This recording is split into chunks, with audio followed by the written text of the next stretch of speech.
بسم اللہ الرحمن الرحیم۔ السلام علیکم ڈیئر اسٹوڈنٹس، امید کرتا ہوں آپ ٹھیک ٹھاک ہوں گے۔ اور ڈیئر یہ آج غزل نمبر 2 ادا جعفری کی غزل ہے، اور یہ جو تشریح ہے اپلوڈ کرنے جا رہا ہوں، تو امید ہے کہ آپ اس سے فائدہ اٹھاؤ گے۔ اور یہ غزل نمبر 2 ہے، شاعرہ ہے ادا جعفری۔ تو یہ جو شاعرہ ہے ادا جعفری، تو یہ ان کا اصل نام عزیز جہان تخلص ادا اور قلمی نام جو ہے ادا جعفری ہے، اور ان کی جو ولادت پیدائش ہوئی تھی تو یہ 1924 میں ہوئی تھی، اور ان کی جو وفات ہوئی تھی تو 2015 میں۔ یہ بیدو میں پیدا ہوئی۔ ان کے والد کا نام مولوی بدر الحسن تھا۔ خاندانی روایت کے مطابق نجمی طور پر تعلیم حاصل کی، نجی طور پر یعنی ذاتی طور پر تعلیم حاصل کی۔ عہد حاضر میں ان کا شمار بلند پائے شاعرات میں ہوتا ہے۔ تو یہ جو شاعرہ تھی، یہ بلند پایا مطلب یعنی اعلیٰ درجے کی شاعرات میں شمار ہوتا ہے ان کا۔ ان کی جو سخن سرائی کا آغاز، سخن سرائی یعنی شاعری کا آغاز جو تھا، وہ دوسری جنگ عظیم اور پاک و ہند کے تحریک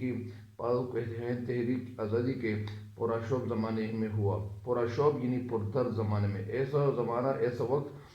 جو حالات جو تھے، یعنی ایسے حالات تھے جو کہ وہ بالکل ابتر اور خراب حالات تھے۔ ابتدا میں وہ ادا بدونی کے نام سے شعر کہتی تھی، اور نور حسن جعفری سے شادی کے بعد ادا جعفری بن گئی۔ ادا نے ایسے شہر میں جنم لیا جسے ادبی دنیا میں بڑی شہرت حاصل ہے۔ شہر سخن کی فضا، یہ لفظ کیا ہے؟ فضا کا ایسا اثر ہوا کہ وہ بھی ایک معروف شاعرہ بن گئی۔ معروف یعنی جانی پہچانی، مشہور۔ ادا نے جب اپنی شاعری کا باقاعدہ آغاز کیا تو اس کا ایسا اثر ہوا، تو اختر شیرانی اور نواب مرزا جعفر علی خان،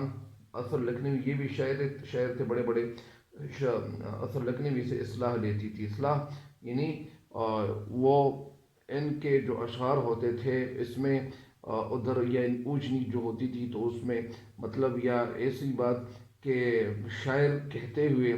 یعنی یہ بذات خود ایک طالبہ یعنی نظر آ رہی تھی، لیکن بات یہ تھی کہ وہ ان کے ساتھ یعنی اصلاح کا کام کرتے تھے۔ تو ان دنوں آزاد نظم کا نیا نیا رواج جو ہوا تھا، تو ادا نے اساس شاعری میں بھی توازمائی کی یعنی شاعری کی۔ ادا جعفری کو ان کی شعری مجموعے شہر درد پر ادبی انعام سے نوازا گیا۔ کئی ملکوں میں ادبی کانفرنسوں میں شرکت کی۔ حکومت پاکستان نے انہیں تمغہ امتیاز دیا۔ ان کے جو تصانیف ہے وہ یہ ہیں کہ میں ساز ڈھونڈتی رہی، شہر درد غزالہ تم تو واقف ہو، ساز سخن بہانہ ہے، موسم وغیرہ۔ یہ تو تصانیف ہیں ان کے۔ تو اب بڑھتے ہیں اشعار کی طرف، اور اشعار کیا ہے؟ یہ غزل نمبر 2 ہے، تو غزل نمبر 2 کی طرف بڑھتے ہیں، اور یہ ان کی غزل ہے۔ تو غزل نمبر 2 کے اشعار کی طرف بڑھتے ہیں۔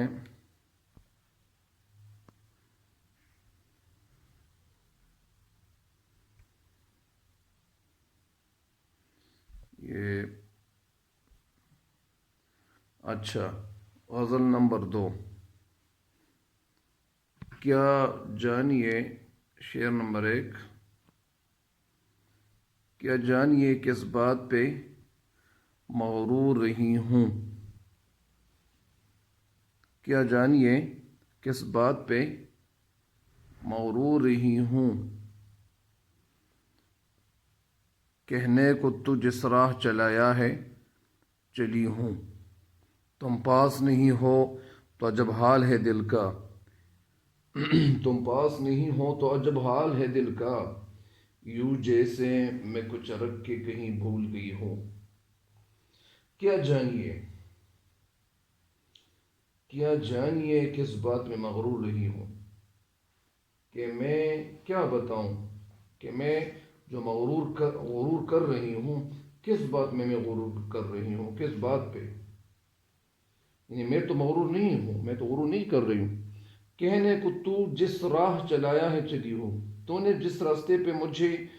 چلنے کے لیے کہا تھا اسی راستے پہ میں چلی گئی ہوں، میں اسی راستے پہ میں یعنی گامزن ہو گئی ہوں اور میں چلی ہوں۔ تو یہ ایک نثر تھی، اور ابھی اس کی تشریح کچھ اس طریقے سے کر رہا ہوں۔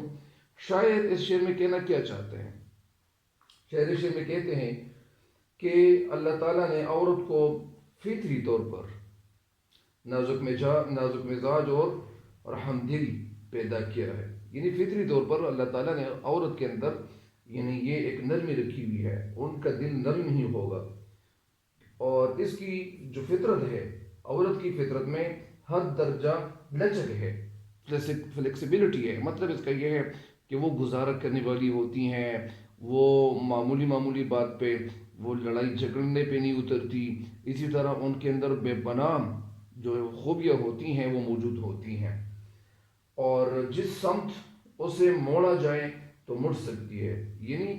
آپ جس سمت یا سمت ان کو موڑنے کی کوشش کرتے ہو تو وہ مڑ سکتی ہے۔ اس کا مطلب یہ ہے کہ جس طرف آپ ان کو کہتے ہو کہ آپ مطلب یہ رویہ آپ ان کے ساتھ اختیار کرتے ہو تو اسی رویے کے مطابق وہ جو ہے وہ بیچاری وہ مڑ سکتی ہے۔ شاعرہ کہتی ہے کہ میں اس بات پر حیران ہوں کہ عورت کس بات پر غرور کرے، یعنی عورت جب غرور کرے تو کس بات پہ؟ عورت غرور تو نہیں کرنا چاہتی، یا غرور اگر کر لے تو کس بات پہ وہ غرور کرے؟ وہ بہت زیادہ جو ہے تکبر والی بن جائے تو وہ بہت زیادہ تکبر والی بن جائے، آخر وہ عورت ہی تو ہے نا، کہ اگر وہ غرور کرے تو وہ کس بات پہ غرور کرے؟ وہ عورت ہی رہے گی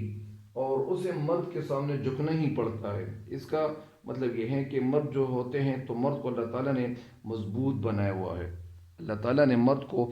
مضبوط تخلیق کیا ہوا ہے، اور یہ جو عورت ہوتی ہیں تو یہ بیچاری یعنی یہ مطلب یعنی نازک ہوتی ہیں، اور نازک کا مطلب یہ ہے کہ یہ باہر کا کام نہیں کر سکتی، وہ کر سکتی ہیں لیکن اصل میں عورت جو ہے وہ گھر کے کام کے لیے زیادہ مناسب رہتی ہیں، اور جو شوہر ہوتا ہے تو ان کے لیے باہر کے جو کام ہوتے ہیں وہ نپٹانے پڑتے ہیں۔ تو اسی وجہ سے شعر کہتے ہیں کہ اسے مرد کے سامنے جھکنا ہی پڑتا ہے، اسے مرد کے تمام جائز جو حقوق ہوتے ہیں وہ ادا کرنے پڑتے ہیں، اگرچہ وہ جائز جو حقوق ہوتے ہیں وہ ادا کرتے ہیں، وہ کسی حال میں اپنی مرضی نہیں کر سکتی، اگر وہ اپنی مرضی کر لے، منمانی کر لے تو کیا منمانی کرے گی؟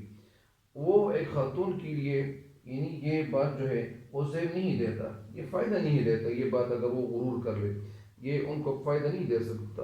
کیونکہ وہ مرد کے کسی بھی جائز فیصلے سے اگر وہ موڑ جائے، اگر وہ اور مرد کے کسی فیصلے کو نہ مان لے اور وہ اس سے مڑ جائے تو وہ نہیں مڑ سکتی۔ تو اسی وجہ سے شاعر کہتے ہیں کہ میں تو اپنے محبوب کی خوشی کی خاطر اس کی ہر بات مانتی ہوں، یعنی وہ اپنے محبوب کی خاطر میں ہر بات ماننے کے لیے تیار ہوں، میں ہر بات جو ہے وہ مانتی ہوں، وہ جس راستے پر چلنے کی بات کرے، وہ جو بھی راستہ مجھے کہتے ہیں کہ اس راستے پر چلو میں اسی راستے پہ چلتی ہوں، اور میں بغیر کسی ہیلے بہانے کے، میں بغیر کسی وجہ کے، میں بغیر کسی اور دلائل کے، میں بغیر کسی وجہ کے میں وہ بات جو ہے وہ مان لیتی ہوں، کیونکہ میری خوشی محبوب کی خوشی ہے۔ یعنی ظاہری بات ہے کہ وہ جو میاں بیوی ہوتے ہیں تو ان کو یہ چاہیے کہ وہ ایک دوسرے کے لیے مطلب ایک مدد فراہم کریں، اور یہ ایک دوسرے کی بات ضرور مانیں گے، کیونکہ زیادہ تر ایسا ہوتا ہے، زیادہ گھروں میں ایسا ہوتا ہے کہ وہ جو مرد ہوتا ہے تو مرد باہر کا کام کرتا ہے، وہ ڈھیر سارے کام ہوتے ہیں، اور عورت جو ہوتی ہے تو وہ گھر کے چار دیواری کے اندر وہ بچوں کی کفالت کرتی ہیں، اور ڈھیر سارے وہ جو مشکل کام ہوتے ہیں وہ کرتی ہیں، کھانا۔ تو اسی طرح مطلب اس کا یہ ہے کہ عورت کے لیے وہ گھر کے جو بہت سارے کام ہوتے ہیں، دھندے ہوتے ہیں، وہ سارے کام ہوتے ہیں وہ کرتے ہیں۔ تو شاعر کہتے ہیں کہ کیونکہ میری خوشی محبوب کی خوشی ہے، اور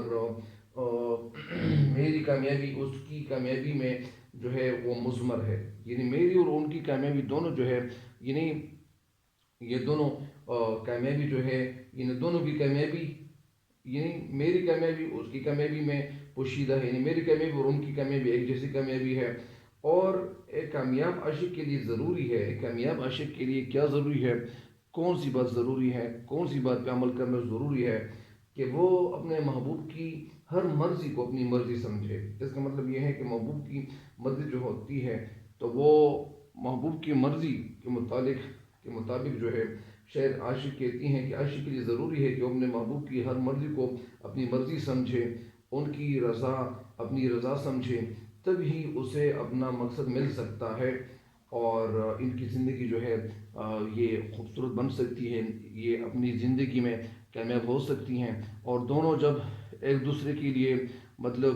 لازم و ملزوم ہونا چاہیے، اسی وجہ سے یہ زندگی جو ہے وہ گزر سکتی ہے آسانی کے ساتھ۔ اگر ایک انسان ہے کہ وہ کسی بات کے لیے ماننے کے لیے تیار نہیں ہو رہا، یا اسی طرح یہ شوہر ہے وہ گھر آ جاتا ہے، تو وہ مطلب اس کا یہ ہے کہ دونوں کے لیے اپنے زندگی کو خوبصورت بنانے کے لیے لچک پیدا کرنا چاہیے، اور چھوٹی چھوٹی باتوں پہ عمل پیرا نہیں ہونا چاہیے، اور اسی وجہ سے ایک دوسرے کے ساتھ بہت زیادہ گزار کرنا چاہیے کہ یہ ان کی جو زندگی ہے خوبصورت طریقے سے گزر سکے۔ تو یہ شعر کی تشریح مکمل ہو گئی ہے، نیکسٹ شعر کی تشریح کی طرف بڑھتے ہیں۔ نیکسٹ شعر کی تشریح ہے: تم پاس نہیں ہو تو عجب حال ہے دل کا، یوں جیسے میں کچھ رکھے کہیں بھول گئی ہوں۔ تم پاس نہیں ہو، یعنی شاعرہ کہتی ہیں کہ تم میرے پاس نہیں ہو تو عجب حال ہے دل کا۔ عجب حال ایک ایک حیران کن حالت ہوتی ہے میری۔ عجب حال مطلب حیران کن حال ہے دل کا، یعنی جب تم میرے پاس نہیں ہو تو پھر میرے دل کی ایک عجب ایک حیران کن کیفیت ہوتی ہے، میرے دل کی پھر ایک الگ کیفیت ہوتی ہے۔ کیفیت کے معنی حالت، یعنی جب تم میرے پاس نہیں ہو تو میرے دل کی جو حالت ہے وہ کچھ عجیب قسم کی ہو جاتی ہے، یہ جیسے میں کچھ رکھ کے کہیں بھول گئی ہوں، اور وہ حالت اس طرح ہو جاتی ہے کہ میں پھر اپنے آپ کے بارے میں سوچنے کی کوشش کرتی ہوں، اور میں کہیں اگر کوئی چیز ادھر ادھر رکھ لوں تو میں وہ بھول جاتی ہوں کہ میں نے یہ چیز کہاں رکھی ہوئی ہے۔ تو یہ کام جو ہے میرے ساتھ ہو رہا ہوتا ہے، اسی وجہ سے یہ اس کی نثر ہے۔ اس شعر کی تشریح کی طرف بڑھتے ہیں۔ اس شعر کی تشریح کچھ یوں ہے کہ شاعر جو ہے شعر میں کہتے ہیں، یہ شعر پڑھنے سے اندازہ ہوتا ہے، یعنی اس شعر کو پڑھنے سے یہ اندازہ ہوتا ہے کہ شاعرہ کو اپنے محبوب سے کتنا پیار ہے، کتنی محبت ہے، اور وہ کسی لمحے اس سے جدا ہونا بالکل چاہتی نہیں ہے کہ وہ اپنے محبوب سے جو ہے وہ جدا ہو جائے، اپنے محبوب سے وہ جدا نہیں ہونا چاہتی۔ محبوب کی جدائی کی جو حالت ہے، شاعرہ نے کھوئی ہوئی چیز سے تشبیہ دی ہوئی ہے، یعنی کوئی بھی چیز سے تشبیہ دی ہوئی ہے، یعنی میں کسی چیز کو کھوئی ہوئی ہوں، کب میں بھول گئی ہوں، تو یہ شاعرہ نے کھوئی ہوئی چیز سے ایک تشبیہ دی ہوئی ہے۔ تشبیہ کے کیا معنی ہے؟ تشبیہ کے معنی ہے ایک چیز کو ایک چیز کی طرح قرار دینا، تو اس کو کیا کہتے ہیں؟ اس کو تشبیہ کہتے ہیں۔ مثال کے طور پر ایک جو بچہ ہے یا اس طرح ایک بیٹا ہوتا ہے، تو لوگ کہتے ہیں کہ میرا بیٹا جو ہے وہ چاند کی طرح ہے، یعنی وہ چاند تو نہیں ہوتا ان کا بیٹا، لیکن اصل میں بیٹے کو چاند کہنا تو یہ تشبیہ ہے۔ اسی طرح بہت سارے الفاظ اور بھی ہیں۔ اچھا، تو یہ شاعرہ اس شعر میں کہتی ہے کہ اے محبوب، جب تم میرے پاس نہیں ہوتا، تم میرے پاس موجود نہ ہو تو میں ہوش میں نہیں رہتی ہوں، یعنی میں اپنا جو ذہن ہے، میں اپنی جو ہوش ہے میں کھو دیتی ہوں، مجھے بالکل پتہ نہیں چلتا کہ میں کر کیا رہی ہوں، بلکہ میرے دل کی جو کیفیت ہوتی ہے، جو حالت ہوتی ہیں، وہ کچھ عجیب قسم کی ہو جاتی ہیں۔ اس حالت کو، اس میرے دل کی جو دھڑکن ہے وہ تیز ہو جاتی ہے، اور میں کچھ یعنی ایموشنل، اور میں کچھ جذباتی ہو جاتی ہوں۔ مجھے معلوم نہیں ہے کہ مجھے معلوم نہیں ہے جذبات میں کیا حرکت کرنے لگتی ہوں، یعنی میں اپنی حالت پہ مطلب کوشش کرتی ہوں کہ میں کنٹرول کر لوں، اور میں اپنی حالت جو ہوتی ہے میری، تو میں کچھ ایسے کام کرتی ہوں کہ مجھے پتہ بھی نہیں چلتا، یہاں تک کہ اگر ایک چیز میں کہیں رکھ دیتی ہوں، میں کہیں ایک چیز کسی جگہ رکھ لیتی ہوں، تو وہ چیز بھی میں بے قراری اور جو ہے اداسی اور غمگین اور اس طرح یعنی اس حالت کو سامنے رکھتے ہوئے میں بھول جاتی ہوں کہ وہ چیز میں نے کہاں رکھی ہوئی ہے، وہ جگہ میں بھول جاتی ہوں، اور میں اس چیز کو تلاش کرتے کرتے سارا دن گزر جاتا ہے، وہ چیز مجھے پھر نہیں ملتی، یعنی سارا دن گزر جاتا ہے، اس کے باوجود وہ چیز مجھے نہیں ملتی، اس کے باوجود بھی کا لفظ جو ہے وہ استعمال نہیں کرنا چاہیے، اس کے باوجود میں کیا کرتی ہوں، یعنی اس کے باوجود وہ چیز نہیں ملتی ہے، تو ہر وقت تیرے یعنی شعر کہتے ہیں، شاعرہ کہتی ہے سوری، تو اسے تلاش کرتے کرتے یعنی سارا دن گزر جاتا ہے اور میں وہ چیز یعنی مجھے نہیں ملتی ہے، اور کیونکہ میرے ذہن میں تو ہی گردش کرتا رہتا ہے۔ یہ ظاہر بات ہے کہ جب آپ کسی کام کے لیے یعنی ایک وقت میں ایک کام کیا جا سکتا ہے، اور کبھی کبھار دھیان کہیں ایک سائڈ پہ ہوتا ہے، کسی ایک طرف پہ ہوتا ہے، اور آپ کوئی دوسرا کام کر رہے ہو تو وہ دھیان تو اس طرف نہیں جاتا، تو اس لیے شاعرہ کہتی ہیں کہ میں کسی چیز کو جب کہیں رکھ کے بھول جاتی ہوں تو اس کا مطلب یہ ہے کہ میرے دماغ میں تو ہر وقت تصور، یعنی میرے تصور میں، میرے خیال میں، میرے خیالات میں یعنی ہر وقت میں تیرے خیالات میں کھوئی ہوئی رہتی ہوں، اور میں تیرے بارے میں سوچ رہی ہوتی ہوں، تو تمہاری جدائی میں میرا یہی حال ہوتا ہے، یعنی جب میری جدائی تمہاری جدائی میں میرا یہی حال ہوتا ہے، اور چاہتی ہوں کہ تو ہر وقت میرے پاس رہے، اور تو ہر وقت جب میرے پاس ہو تو یعنی ایک لمحہ بھی میں مجھ سے جدا نہ ہونا، جو ہے وہ کیفیت جو ہے میری حالت وہ کچھ عجیب قسم کی ہو جاتی ہے، اور شاعرہ کہتی ہیں کہ ایک لمحے کے لیے بھی مجھ سے اگر تو جدا نہ ہو اور تم میرے پاس ہو تو ہوش و حواس جو ہوتے ہیں میرے وہ درست رہتے ہیں، یعنی میں پھر ہوش و حواس میں رہتی ہوں، اور میں پھر اپنے آپ کو مکمل سمجھتی ہوں۔ اس کا مطلب یہ ہے کہ شاعرہ جو ہے یہ ایک عجیب کیفیت سے جو دوچار تھی، اور دوچار اس لیے تھی کہ یہ ان کا جو محبوب تھا تو یہ کہیں گیا ہوا تھا یا اس طرح، تو شاعرہ ان کے بارے میں کہہ رہی ہیں، یا جدائی کی وجہ بھی ہو سکتی ہے کہ یہ جدائی کی حالت جو ہوتی ہے یا کیفیت جو ہوتی ہے ایک انسان سے برداشت وہ ہونا تھوڑا سا مشکل کام ہے، اور بہت مشکل کام ہے، تو اسی وجہ سے شاعرہ جو ہے یہی کچھ کہہ رہی ہے، جس طرح ایک شاعر جو ہے ایک درد، خواجہ میر درد بہت اچھے شاعر گزرے ہیں اور وہ تصوف کے شاعر تھے، تو انہوں نے ایک شعر جو ہے، ایک شعر ان کا کچھ اس طرح ہے، اور اس حوالے سے بڑا موضوع ہے، اور وہ یہ ہے کہ ان دنوں عجب ہے، ان دنوں کچھ عجب ہے میرا حال، ان دنوں عجب حال ہے میرے، اس طرح ایک شعر ہے کہ سوچتا کچھ ہوں دیان میں کچھ ہے، یعنی میرا جو حال ہے اس دنوں وہ کچھ عجب قسم کا ہے، کچھ عجیب قسم کا ہے، اور میں سوچتا کچھ ہوں دھیان میں کچھ ہے، تو یعنی ان دنوں عجب حال ہے میرا، یا اس طرح یہ شعر تھوڑا سا ہٹ کر بھی ہے، لیکن کبھی کبھار مطلب اس کا یہ ہے کہ میرے دل کی جو حالت ہے وہ کیفیت ہے وہ کچھ اور ہی ہے، تو اسی وجہ سے شاعرہ جو ہے اس کیفیت سے گزر رہی ہے، تو یہ اس شعر کی تشریح بھی مکمل ہو گئی، نیکسٹ شعر کی تشریح کی طرف بڑھتے ہیں، اور نیکسٹ شعر کیا ہے، اگلا شعر کہ تیرے لیے تقدیر میری جنبش آبرو، تیرے لیے تقدیر میری جنبش آبرو، اور میں تیرا ایمائی نظر دیکھ رہی ہوں، تیرے لیے تقدیر میری جنبش آبرو، جنبش کے معنی ہے آنکھ کا اشارہ، ایمائی نظر کے معنی ہے چھپا ہوا اشارہ، یعنی تیرے لیے تقدیر میری جنبش آبرو، آنکھ کا اشارہ، اور میں تیرا ایمائی نظر دیکھ رہی ہوں، اس کا کیا مطلب ہے؟ اس کا مطلب کچھ اس طرح سے ہے، شاعرہ اس شعر میں کہتی ہے کہ شاعر محبت کی انتہا کو چھو رہی ہے، یعنی شاعرہ جو ہے وہ محبت کی جو انتہا ہے وہ چھو رہی ہے، اور وہ اپنی ذات محبوب کی ذات میں گم کرنا چاہتی ہے، یعنی اپنی جو ذات ہے وہ محبوب کی جو ذات ہے اس میں گم کرنا چاہتی ہے، اس کے قریب، اس کے نزدیک اصل محبت یہی ہے، اور کہتی ہیں کہ میں اپنے محبوب کو دل سے، جان سے، اور میں چاہتی ہوں، میں نے محبوب سے دل لگانے کی کوشش کی ہے اور دل لگایا ہے، اور اس کی یاد میں ہر وقت مشغول رہتی ہوں، میری خواہش ہے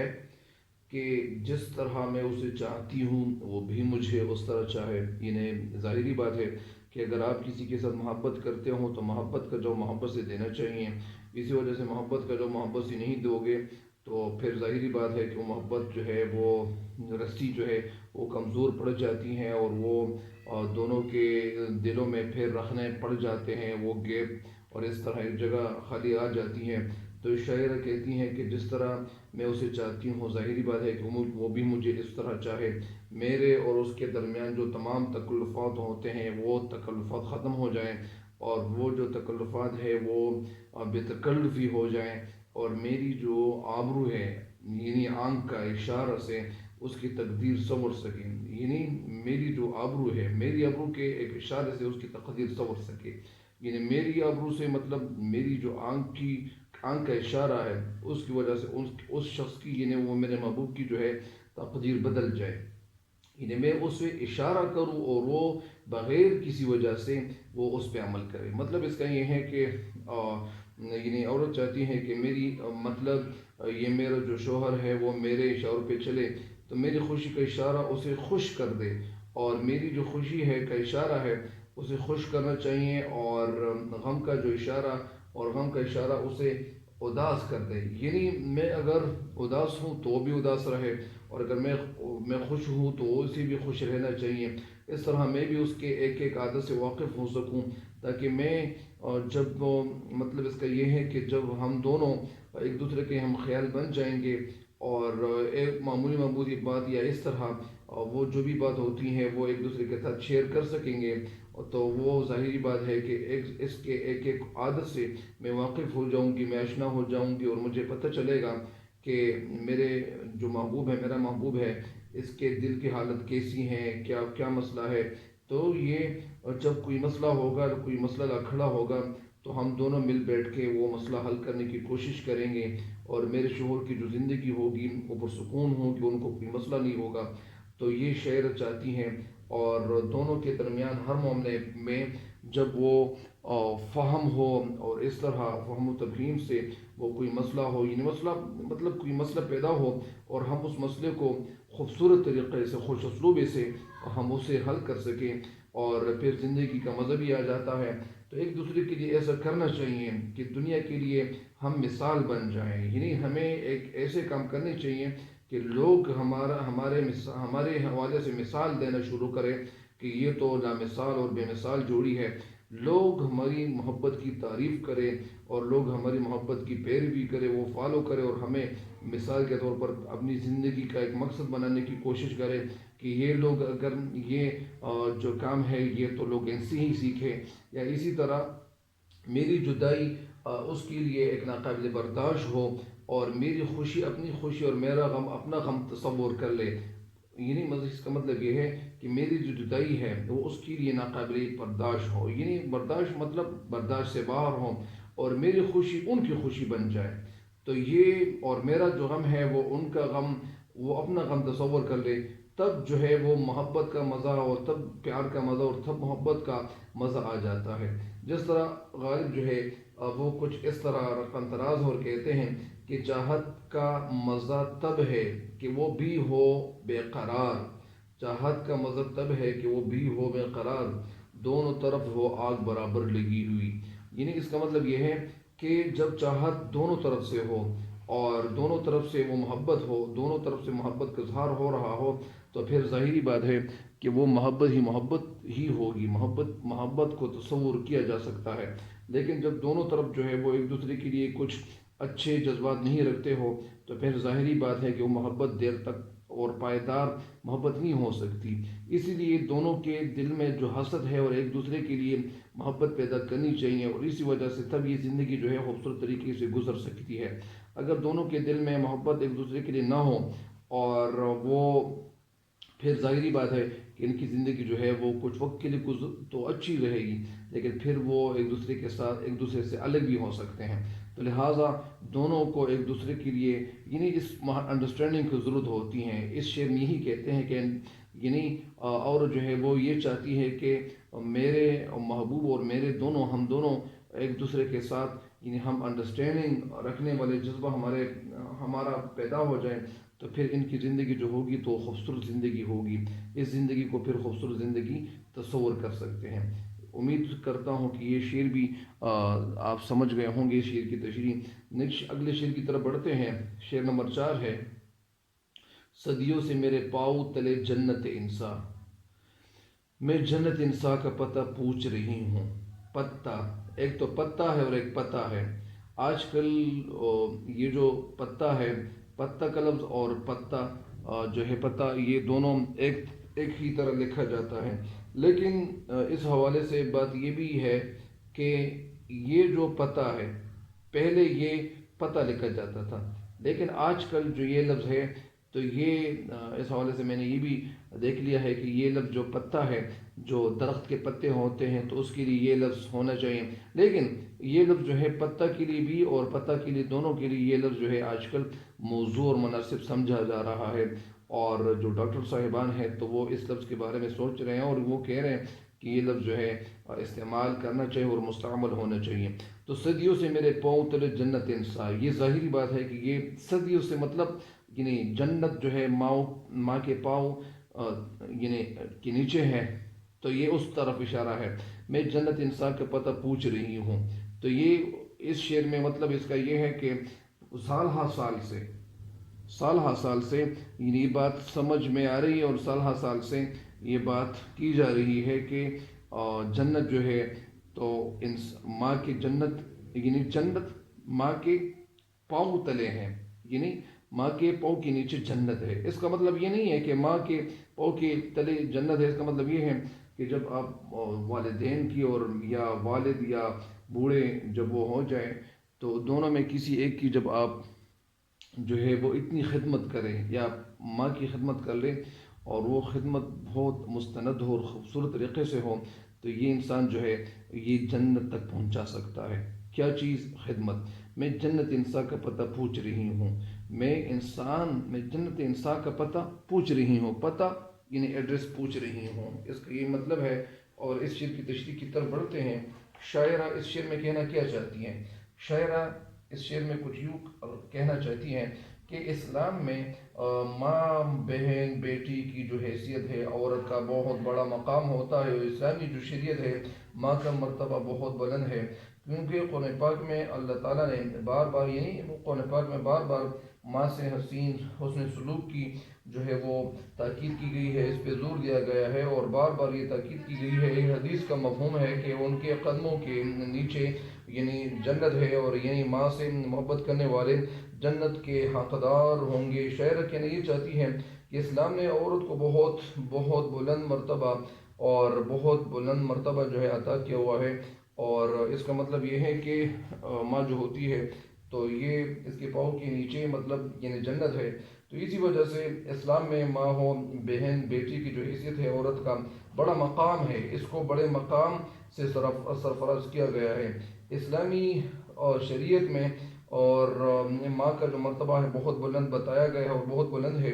قرآن پاک میں بار بار ماں سے حسن سلوک کی جو